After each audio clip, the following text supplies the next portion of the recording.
میرا نام منظور احمد ہے، ملتان میں ایک مدرسہ خیر مدارس اس کا ادنا طالب علم ہوں۔ یہ میرا تعارف۔ میرا جی چاہ رہا ہے آپ حضرات کی محبت کو دیکھ کر کہ مدینے حاضری دے آئیں۔ پہلے ارادہ ہے، یہ کا ارادہ ہے کہ مدینے حاضری دے، ہاتھ کھڑا کریں۔ مدینے میں رہنے کو جی چاہتا ہے، مدینے میں رہنے کو جی چاہتا ہے، وہیں رہ کے مرنے کو جی چاہتا ہے۔ مدینے میں رہنے کو جی چاہتا ہے، وہیں رہ کے مرنے کو آمین کہہ دو۔ نحمدہ ونصلی ونسلم علی رسولہ الکریم۔ اس وقت آپ کہاں بیٹھے ہو؟ بولو۔ میں آپ کو ایک سبق دے جاؤں، زندگی بھر یاد رکھنا۔ جہاں مسجدیں بنی ہوئی ہیں یہ جنت کی کیاریاں ہیں۔ قرب قیامت میں جب ساری چیزیں فنا ہو جائیں گی، جہاں مسجدیں بنی ہوئی ہیں وہ جگہ فنا نہیں ہوں گی۔ اس لیے مسجدوں کے ساتھ دل لگایا کرو، مسجد میں آیا جایا کرو۔ اگر آپ کو خدا نہ خواستہ کسی قسم کی پریشانی ہو جائے، گھریلو جانی مالی، مسجد کے کونے میں آ کر بیٹھ کر دو آنسو اللہ کے سامنے گرا دے، مشکلات ساری آسان ہو جائیں گی۔ کرو گے ایسا؟ مسجدوں سے تعلق رکھو۔ مسجدیں میں نے کہا کہ یہ وہ جگہ ہیں فنائیت نہیں آئے گی، ان کو جنت میں شامل کیا جائے گا۔ اگر آپ کو کبھی کسی قسم کی خدا نہ خواستہ پریشانی لائق ہو جائے تو آپ مسجد میں آ جائیں، اور مسجد میں آ کر اللہ کے سامنے باتیں کریں۔ اب سوال یہ کہ اللہ کے سامنے کیسے باتیں کرو گے؟ دو آنسو گرا دو، رو۔ ہم بہت سارے مقامات پر روتے تو ہیں، مگر وہاں روتے ہیں جہاں ہمارے رونے کا فائدہ نہیں، اور رونا ہے تو اس ذات کے سامنے رو جہاں تیرے رونے کا مول پڑے۔ اگر آپ نے اپنے رونے کی قیمت، اپنے رونے کا مول ڈالنا ہے تو کس کے سامنے روئے؟ مدینے میں رہنے کو جی چاہتا ہے، بولو، وہیں رہ کے مرنے کو جی چاہتا ہے۔ نظر پڑتی ہے سبز گنبد پہ جب بھی، میں ابھی ہو کر آیا ہوں، 2-3 دن ہو گئے ہیں۔ نظر پڑتی ہے سبز گنبد پہ جب بھی، اسے تکتے رہنے کو جی چاہتا۔ نظر پڑتی ہے سبز گنبد پہ جب بھی، اسے تکتے رہنے کو۔ وقت کے اختصار کے پیش نظر میں آپ سے یہ پوچھتا ہوں، کیا ہر شخص چاہتا ہے کہ میری کچھ نہ کچھ جائیداد ہو جائے؟ چاہتا ہے کہ نہیں؟ بولو نا، میری کچھ۔ مگر چاہتے تو ہم سارے ہیں کہ ہماری کچھ نہ کچھ کیا ہو جائے، مگر جائیداد کو ہم نے سمجھا ہی نہیں کہ جائیداد کس کو کہتے ہیں۔ ہم نے یہ سمجھا کہ کوئی مکان خرید لیا جائے، دکان خرید لی جائے وغیرہ ذالک، تو ہماری کیا بن گئی؟ نہیں، یہ ضرورت کی چیزیں ہیں، یہ جائیداد نہیں آپ کی۔ آپ کی جائیداد کیا ہے؟ آقا کی ذات پر درود پڑھتے رہے۔ اب بھی پڑھ لو صلی اللہ علیہ وسلم۔ نماز رد ہو سکتی ہے، کپڑے صحیح نہ ہوں تو نماز ہوگی؟ بولو۔ وضو نہ ہو نماز ہوگی؟ نماز رد ہو سکتی ہے، درود شریف کبھی رد نہیں ہوتا۔ اس لیے جب بھی آپ کو خدا نہ خواستہ کسی قسم کی پریشانی لاحق ہو تو درود شریف پڑھا کر۔ ایک چھوٹا سا درود ہے، میں آپ کو اس کا سبق دے جاؤں، اس کو زندگی بھر نہ چھوڑنا۔ صلی اللہ علیہ صلی اللہ اونچے بولو صلی اللہ اونچے بولو صلی اللہ اس کو پڑھتے رہے۔ میں نے کہا نماز رد ہو سکتی ہے، صحیح نہیں پڑھیں گے، کپڑے پاک نہیں ہوں گے، نماز ہو جائے گی بولو، لیکن درود شریف کبھی رد نہیں۔ اگر آپ چاہتے ہیں کہ ہم پریشانیوں سے بچتے رہیں، ہمارے حالات بہتر رہیں، تو بجائے اس کے کہ ادھر ادھر کے اندر پاؤں مارنے کے درود شریف کی کثرت رکھیں۔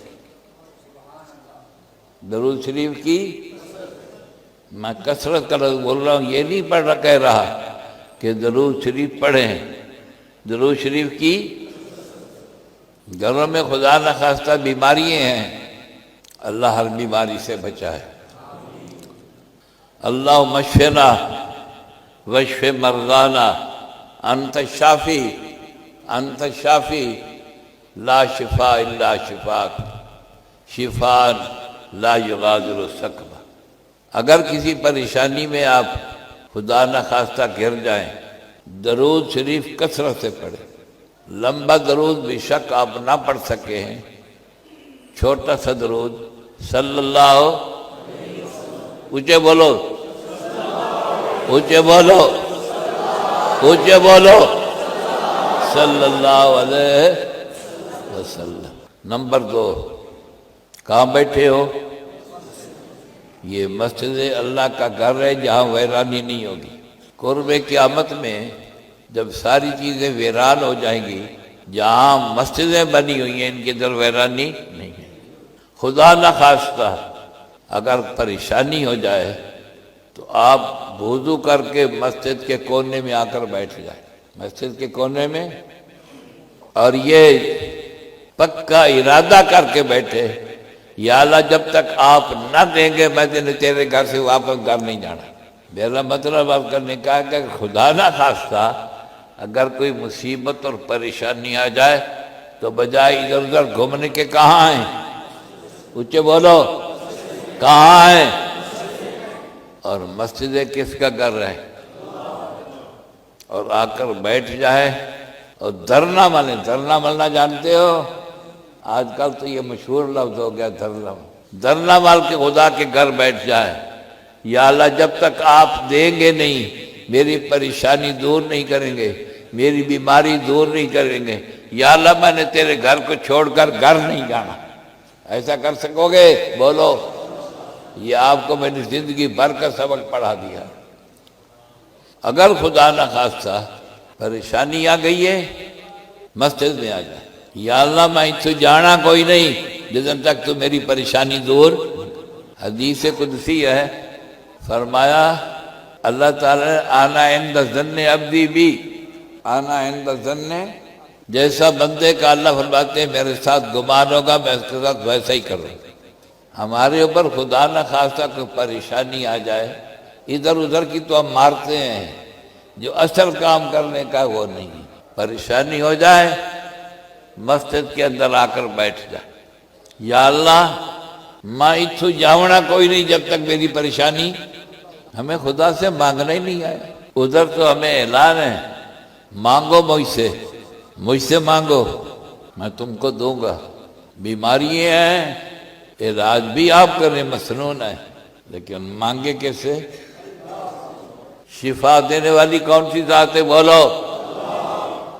اور آپس میں جوڑ کر رہے، بھائی بھائی ہے، جوڑ کر رہے، اختلاف چھوڑ دو۔ بھائی بھائی ہے، اگر وہ تھوڑا سا تمہارا حق مار رہا ہے، یہ میرا جملہ یاد رکھنا، تمہارا کوئی حق مار رہا ہے تو بھائی ہے نا، ماں جایا ہے نا، کون لے جا رہا ہے؟ بھائی لے جا رہا ہے۔ چور بھی تو لے جا سکتے، بولو نا، ڈاکو بھی تو، بیماریوں پر بھی تو، اور اگر کون لے گیا؟ کوئی گھاٹے کا سودا، اتفاق سے رہیں۔ اور ہمارا آج کل کام کیا ہو گیا ہے؟ بھائی بھائی کا دشمن ہے۔ ایک بھائی کا کام بن رہا ہے، دوسرا جل رہا ہے کہ اس کا یہ کام، یہ غلط بات ہے۔ دو بھائی تھے، دونوں کو بیٹے جوان ہو گئے، اب فکر ہوئی کہ ان کی کیا کریں، شادیاں کریں۔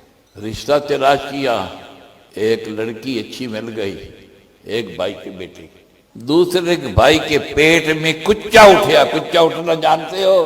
پیٹ میں درد اٹھا کہ اس کا کام کیوں بن رہا ہے، یہ رشتہ تو مجھے لینا چاہیے تھا۔ ہو رہا کہ نہیں؟ سکا بھائی ہے تو کیا کہتا ہے، بچی کے باپ کے پاس آئے، بچی کا رشتہ تلاش ہوا، ہاں ہو گئی۔ دوسرے بھائی کے پیٹ میں کچا اٹھا کہ یہ بچی کا رشتہ تو مجھے لینا، تو کیا کہتا ہے، بچی کے باپ کے پاس جاتا ہے، کہتا ہے کہ میں نے سنا کہ تو نے اپنے بچی کا کہ ہاں ادھر کر دیے۔ کہتے ہاں، نہ اس کو نہ دینا، سکا بھائی ہے، اور بھتیجے کے گھر بھی آ رہی ہے نا، اس کو نہ دینا یہ رشتہ، اس کے بچے کو یہ رشتہ، اس کا بچہ نامی چفیل ہے، میرے بچے کو دینا، میرا صرف 7ویں چفیل ہے۔ عقل ماری گئی کہ نہ ماری؟ اس کو نہ دینا، وہ تو میرا، جب انسان ڈنگا ہو جاتا ہے تو عقل بھی ماری جاتی ہے، اور جب رشتہ طے ہو گیا تو ہونے دو، بھائی کے گھر آئے گی نا۔ میری ان معروضات کا خلاصہ یہ ہے، مختصر بتلاؤں، بن کے رہا کرو، بھائی بن کے رہا کرو۔ اگر بھائی آپ کا کچھ حصہ کھا رہا ہے تو بھائی کے گھر میں جا رہا ہے، ڈاکو بھی تو لے جاتے ہیں، چور بھی تو، وسعت کرو، پیدا کرو، دل کھلے کرو، لڑو مرو نہیں۔ اور تو نے اپنی بچی کا کی حامی فلاں شخص کے پاس بھر لیے، سکے 2 بھائی ہیں، کہا ہاں یہ کیا اس بچی کے پاس، اس کو نہ دینا یہ رشتہ، سکا بھائی ہے، سکا بھائی۔ دین صرف نماز پڑھنے کا نام نہیں ہے، اخوت سیکھو، جذبہ سیکھو، اس کو رشتہ نہ دینا، اس کو رشتہ ملا تو بھائی ہو گیا، تو بھائی کے گھر آئے گی نا بچی، نو تو تیری بھی بن جائے گی نا، بھائی کی نو اپنی بھی نو ہوتی ہے کہ نہیں ہوتی؟ سکا بھائی ہے، اس کو رشتہ نہ دینا۔ کیوں؟ میں جملہ پھر لوٹا رہا ہوں، وہ نامی چفیل ہے وہ، اور میرے بچے کو دے، وہ صرف 7ویں چفیل ہے۔ جب عقل ماری جاتی ہے تو یوں ماری جاتی ہے۔ ہمارا یہ دین نماز پر صرف نمازوں کا نام نہیں ہے، اخوت سیکھو، بھائی بندی سیکھو، ایک دوسرے کے کام آنا سیکھو۔ صبح کی نماز کے وقت تھوڑی سی دیر آپ قرآن مجید پڑھا کریں، نماز آپ نے پڑھ لی صبح کی، قرآن اٹھائیں، تھوڑی سی اس کی کیا کریں۔ اگر جناب یہ کہیں کہ جی ہائے ہم تو قرآن پڑھے ہوئے، تو اس کا حال بھی میں آج آپ کو بتلا کے جا رہا ہوں۔ میں کہہ کیا رہا ہوں کہ صبح کی نماز کے بعد بجائے اس کے کہ فوراً گھر جائیں، کیا اٹھائیں اور اس کو پڑھیں۔ کہ دن صرف 5 منٹ رہ گئے، میں 4 منٹ پر چھوڑ دوں گا، صبح کی نماز پڑھیں، قرآن مجید اٹھائیں۔ اگر جناب یہ کہتے ہیں کہ ہم تو قرآن پڑھے ہوئے، تو اس کا حال میں آج آپ کو بتلا کے جا رہا ہوں۔ قرآن مجید اٹھائیں، اس کے ور کے الٹے، اس کی سطروں پر انگلیاں پھیریں، جس سے پڑھنے والا کیا کرتا ہے۔ اگر آپ نے قرآن نہیں پڑھا تو اس کا حال میں بتلا رہا ہوں۔ ور کے الٹے، سطروں پر انگلیاں پھیریں، اور 2 آنسو گرا دیں اللہ کے سامنے۔ یا اللہ میں تو بس اتنا ہی کر سکتا ہوں، میں تو، ہم دنیا کے سامنے تو روتے ہیں، اور ایسی جگہ پر روتے ہیں، اور ایسوں کے سامنے روتے ہیں جہاں وہاں ہمارے رونے کا کوئی مول نہیں، اور اپنے رونے کا مول بم نہیں تو اس کے سامنے رو۔ کس کے سامنے؟ آئے خدا کے سامنے 2 آنسو گرا، پھر دیکھیں کامیابی ہوتی ہے کہ نہیں ہوتی۔ تو عرض یہ کر رہا ہوں، صبح کی نماز پڑھیں، قرآن مجید اٹھائیں، اگر آپ پڑھے ہوئے ہیں تو پڑھیں جتنا ہے، نہیں پڑھے تو اس کے ور کے الٹے، اس کی سطروں پر انگلیوں پھیریں جیسے پڑھنے والا، تو انشاءاللہ آپ بھی محروم نہیں ہوں گے۔ کرو گے کہ ایسا نہیں کرو گے؟ بولو۔ میرا مطلب یہ ہے کہ صبح کی نماز کے بعد فوراً گھر نہ کھس کیا کرو، قرآن مجید کی کیا کرو، تلاوت کیا کرو۔ پڑھے ہوئے ہو تو جتنا پڑھ سکتے ہو، نہیں پڑھے ہوئے ہو تو اس کی ور کے الٹے اس کی سطروں پر کیا پھیریں؟ انگلیاں پھیریں، جیسے پڑھنے والا کرتا ہے۔ انشاءاللہ آپ بھی محروم نہیں ہوں گے۔ اللہ تعالیٰ آپ کی عمروں میں برکت عطا فرمائے۔ اور آپس میں بھائی بھائی لڑیا ہی نہ کرو۔ ایک تھوڑا سا حق ہے، وہ تیرا بھائی کھا گیا ہے تو بھائی اب ماں جایا ہے نا، چور بھی تو لے جا سکتے تھے، ڈاکو بھی تو، بیماری میں بھی تو، لیکن اگر بھائی کھا گیا تو کون سی بات۔ دل کو کھلا کرو، اللہ تعالیٰ آپ کے عمروں میں برکت دے۔ نماز باجماعت پڑھتے ہو کہ نہیں؟ بولو۔ نماز ہے ہی اصل باجماعت، نماز، اور پھر نماز باجماعت پر خودیا نہ کرو، اترایا نہ کرو، تکبر نہ کیا کرو، خدا کا شکر کیا کرو۔ یا اللہ تیرا شکر ہے تو نے نماز پڑھنے کی کیا دی؟ توفیق دی۔ وآخر دعوانا الحمدللہ۔